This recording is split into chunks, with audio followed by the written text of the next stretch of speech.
Hi, well, first of all, I'd like to start by saying how great it is, I think, that we all made the time to be here today. Because my guess is you're really busy. Everyone's really busy. If you ask anybody these days how they are, the most likely answer you're going to get is, oh, you know, busy. I say it too, and it's a kind of a boast, right? Because we've turned busyness into this standard by which we measure our importance, by which we measure if we're making a contribution to the world. But I think if we weren't quite so busy, we might stop and realize how crazy that is. It's like we've made it so that the state that you're supposed to aspire to, if you do really well in life, if you're successful, is one in which you feel constantly overwhelmed, like your to-do lists are out of control, and like you're drowning in responsibilities. At almost every other point in human history, one of the main reasons to be wealthy or powerful or rich was so you didn't have to work all the time, so you could spend your days studying philosophy or creating art or lying around in your pajamas eating macaroons all day, if that was the thing you wanted to do. And the truth is, we probably don't even know the full extent of the modern busyness epidemic, because researchers have shown that really busy people feel too busy to take part in surveys about how busy they are. You can imagine how those conversations would go, I think. So, excuse me, could I ask you a few questions about busyness? No, get out of my way. But I think surely the worst and the saddest thing about the modern situation with busyness is this sense so many of us have that we're doing all these things, and they're not even the right things. They're not even the most important things.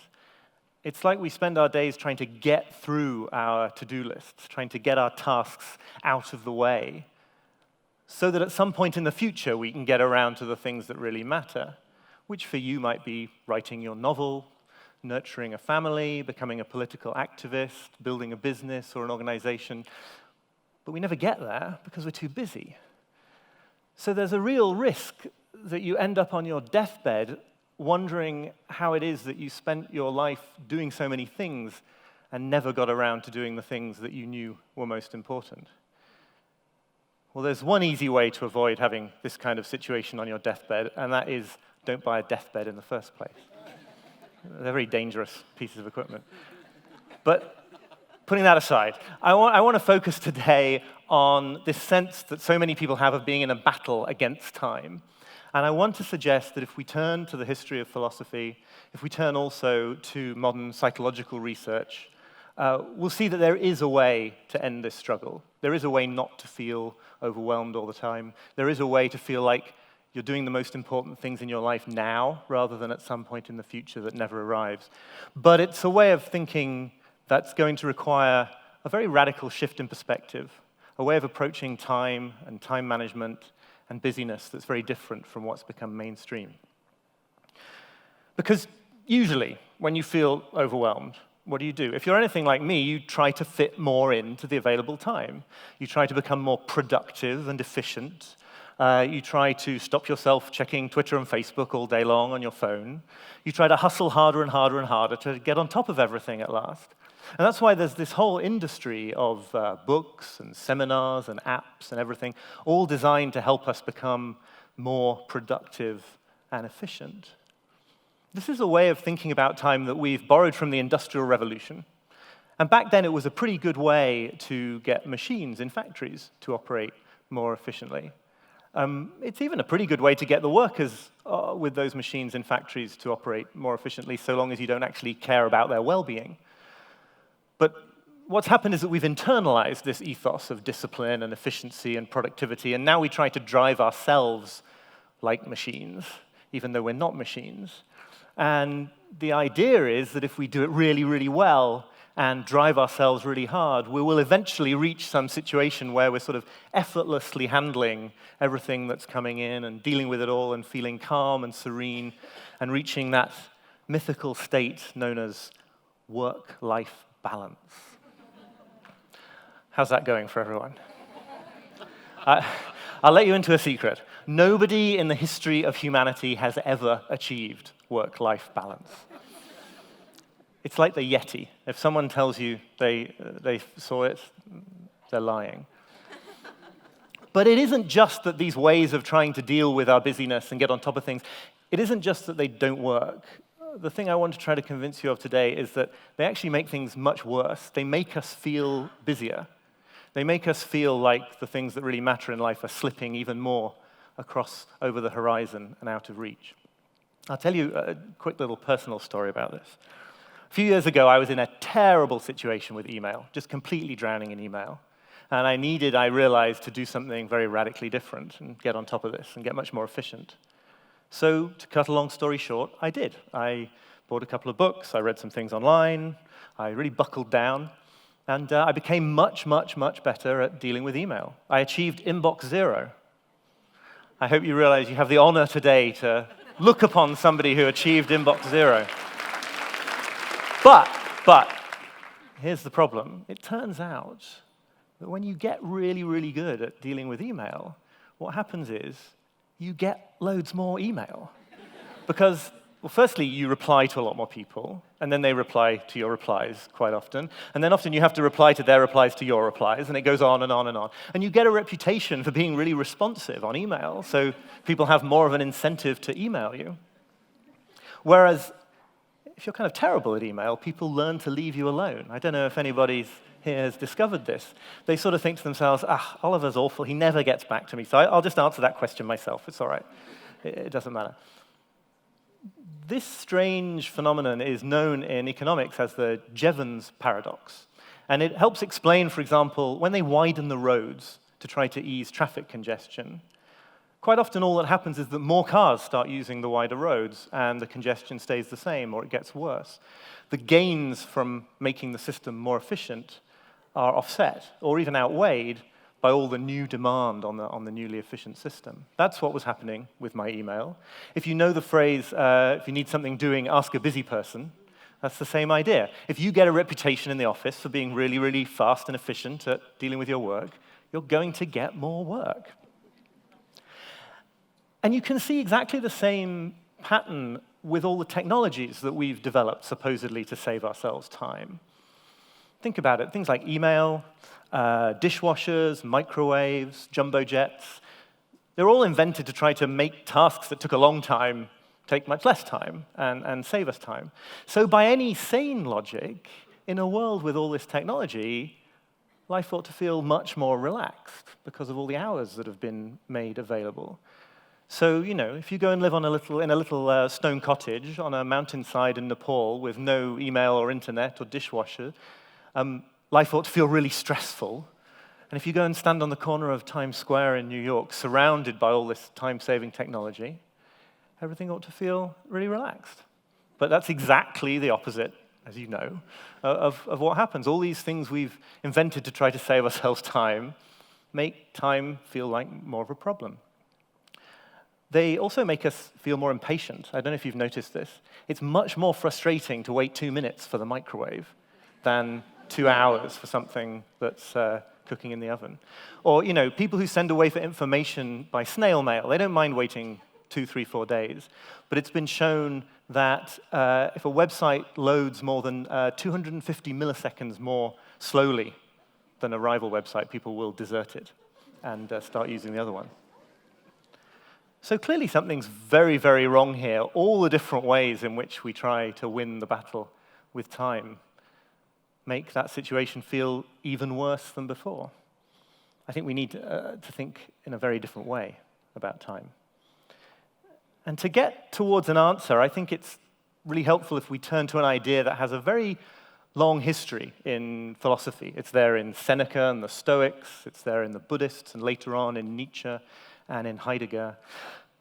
And that's this idea that in some sense, most of us live our lives in a deep state of denial about how finite our lives are. Really shockingly finite, actually. The average human lifespan is about 4,000 weeks long.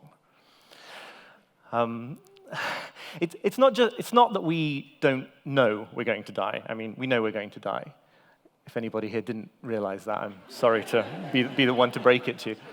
But it's that we don't accept it deep down. We don't live as if we were finite humans. We instead do everything we can to try to maintain this comforting illusion that there'll always be more time for everything, that we can fit more in, that we don't face these limitations of time. I spoke once to a woman who had advanced stage cancer, and she said that one of the strangest things was that people kept asking her, what does it feel like to know you're going to die? And she was always very baffled because she wanted to respond to them, you do realize you're going to die as well, right? So the message of this tradition in philosophy is that we're very, very drawn to any system of ideas, political ideologies, religions, anything else that helps us maintain this delusion of our limitlessness, that helps us avoid confronting the fact that being human is a matter of being here for a few decades, and then that's it. And so maybe now you can begin to see why some of these ideas of productivity and efficiency and even busyness itself, how it would all seem so appealing, because it somehow seems to fuel this idea that we can always do more, and never have to face these limitations. I'll explain this a little bit more. The really annoying thing about being a finite human is this thing that economists call opportunity cost. This is the idea that whenever you decide to do anything with a given minute or hour or week or year, you're automatically also deciding not to do a million other things with that same period of time. So if you decide to dedicate the next 10 years of your life to a certain career, you decide to marry a certain person, or you just decide to have drinks with a certain person this evening, at the same time, you're automatically deciding not to dedicate those 10 years to something else, not to marry one of a million other people you could have married, not to spend this evening with another friend or with your children or reading a novel. But we hate thinking about time in this way because it reminds us that life is just a sequence of really, really tough choices, because there is so much more that we could, in theory, do with our lives than we're ever going to really have the chance to do in reality. It might mean, for example, that you have to abandon almost all your ambitions for your life in order to be able to focus on doing one or two of them well. It might mean you had to accept failure in certain roles so that you could thrive in others. It certainly means you're going to have to let some people down and disappoint some people and drop certain balls, all of which is totally terrible for a British person because we try to avoid confrontation at all costs, and we just want to be able to please everybody all the time and not have to say no. But you have to do these things if you're going to make the most use of a finite amount of time and use your time here for what matters most. So no wonder we secretly like feeling busy and keep sort of looking for ways to fit more and more and more into our time.